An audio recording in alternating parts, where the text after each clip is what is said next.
है कि अपुन ही भगवान है, कभी लगता है कि अपुन ही भगवान है। वाराणसी से करीब 50 किलोमीटर दूर एक गांव है धानापुर। कोसों पहले ही किसी अधेड़ से गांव का पता पूछेंगे तो वहीं से गांव का रास्ता बताना शुरू कर देगा। इसका मुख्य कारण है इस गांव में रहने वाले इंसानों का नाम है विजय मिश्रा। विजय मिश्रा धानापुर में ही पैदा हुए और अपनी निजी जिंदगी से काफी खुश थे। धीरे धीरे ट्रक चलाने के व्यवसाय में आ गए और फिर पेट्रोल पंप भी खोल लिया। सब चंगा तरीके से चल रहा था। तभी कुछ रोज के बाद उनकी मुलाकात हुई पूर्व सीएम कमलापति त्रिपाठी से। कमलापति त्रिपाठी ने कहा, विजय धंधा तो चलता रहेगा, अब राजनीति में आ जाओ। विजय ने बात मानी क्योंकि विजय को ये बात जम गई और राजनीति में आ गए। अब यहाँ से शुरू हुआ राजनीति और अपराध का समावेश। साल 2000 भदोई में 10 साल से जिला पंचायत अध्यक्ष, नाम था शिवकरण यादव। ये मुलायम सिंह यादव को फर्जी नेता कहा करते थे। किसी सभा के दौरान उन्होंने मुलायम सिंह यादव को अपशब्द कह दिए थे। फिर क्या था, मुलायम सिंह यादव और विजय मिश्रा की मुलाकात हो गई। मुलाकात में मुलायम सिंह यादव ने कहा, विजय हरा पाओगे शिव को? विजय ने भी हाँ कर दी। फिर मुलायम ने एक नहीं 3 जिला पंचायत सदस्यों को इनको जिताने की जिम्मेदारी दे दी।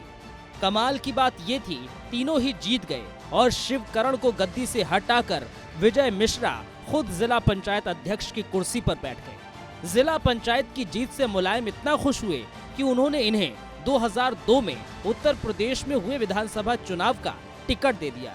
मुलायम का साथ मिला तो विजय उड़ने लगे। अपनी ज्ञानपुर सीट के अलावा विजय मिश्रा मिर्जापुर, हांडिया में भी धूम मचाने लगे। 2002 में गोरखनाथ पांडे को हटाया, पहली बार विधायक बने। उनके दम पर ही मिर्जापुर और हांडिया वाले सपा के विधायक भी जीत गए। इस जीत से उत्साहित विजय कुमार की हनक क्षेत्र में बढ़ने लगी। धमकी, उगाही, किडनैपिंग जैसे मामले विजय के ऊपर दर्ज होने लगे। इसके बाद से ही साल 2005 तक उन पर 20 मुकदमे दर्ज हो गए, लेकिन कार्रवाई शून्य। लेकिन 2007 में वक्त बदला और मायावती का शासन आया और फिर खुली विजय की फाइलें। 2009 में विजय को वारंट कटा। इधर से पुलिस निकली, उधर विजय मुलायम की एक सभा में चढ़ गए। उन्होंने कहा, आपको मेरी पत्नी के सिंदूर का वास्ता, हमें बचा लीजिए। मुलायम ने कहा, हिम्मत रखो, मैं साथ हूँ, कोई तुम्हारा कुछ नहीं कर सकता।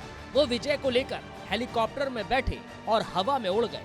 पुलिस मुंह ताकती रही। इसके बाद 12 जुलाई 2010 में बीएसपी नेता नंद कुमार गुप्ता पर जो धमाका हुआ था, जिससे पूरा प्रदेश हिल गया था।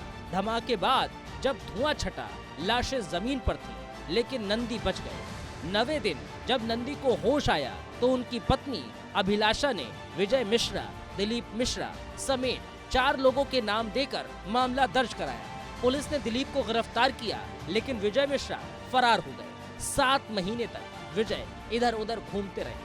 कई जगहों पर गेरुआ कपड़ा पहनकर वो कर्नाटक, कोलकाता, मुंबई जैसे राज्यों में घूमते रहे। पुलिस 20,000, 50,000 और 2.5 लाख का इनाम घोषित करती रही, लेकिन कोई पकड़ने वाला नहीं मिला। 8 फरवरी 2011 को एसटीएफ ने विजय मिश्रा को दिल्ली के हौज खास से गिरफ्तार कर लिया। उस वक्त विजय मिश्रा पर 62 आपराधिक मामले दर्ज हो चुके थे, लेकिन मुलायम का प्यार देखिए।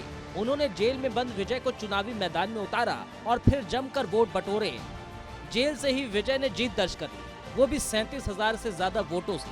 सपा की सरकार बनते ही विजय जेल से बाहर आ गए। अखिलेश यादव और विजय में पटरी नहीं खाई। अखिलेश बने सीएम और उन्होंने 2014 में विजय का टिकट ही काट दिया।